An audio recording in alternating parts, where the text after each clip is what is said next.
Jesus is baptized in the Jordan River by John the Baptist, but what's the meaning of this? Hi, I'm Michael Barber. I'm professor of biblical studies and theology here at the Augustine Institute Graduate School in St. Louis, Missouri. And I'm doing a series here on the baptism of Jesus. This is part 4.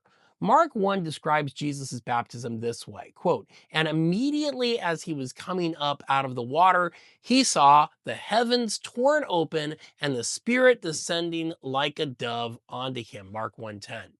Notice here that the one who sees the Spirit descending upon him is not the crowds, it's not John the Baptist, it's Jesus himself, the one who's baptized. In connection with this, he sees the heavens torn. Now, the verb translated torn here is schizo.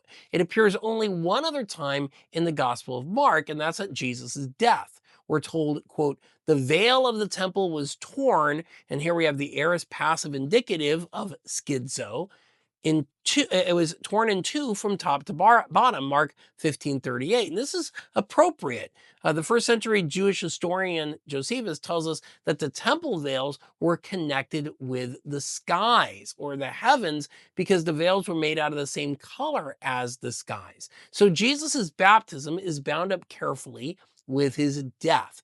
Interestingly, since John's message concerns the promise of the forgiveness of sins, it's worth pointing out that in Mark 10, Jesus appears to link his death with liberation from sin. He says, "For the Son of Man came not to be served, but to serve and to give his life as a ransom for many." Mark 10:45. In ancient Judaism, sin was understood as a debt. And we see this most famously in the Our Father, the Lord's Prayer, where sins are described literally as debts.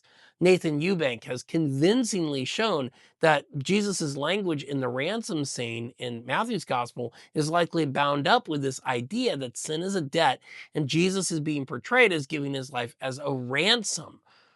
Matthew makes the point here. Mark gestures towards it. Matthew, as he often is more explicit about this, though, in his Last Supper narrative. Jesus explains, "This is my blood of the covenant, which is poured out for many for the forgiveness of sins." Jesus' baptism anticipates what happens at his death. The skies are torn at his baptism, like the veil of the temple, which symbolized the skies, was torn at his death. The baptism of Jesus is therefore colored with the hues of the crucifixion. The baptism of Jesus is pointing us forward to his death, which Mark elsewhere connects with the idea of a ransom, uh, most likely as payment for the debt of sin.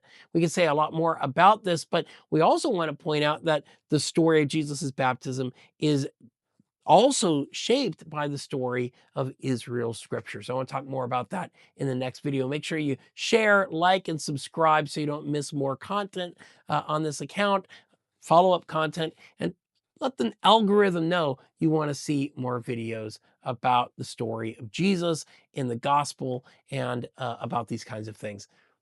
See you soon. Thanks for watching.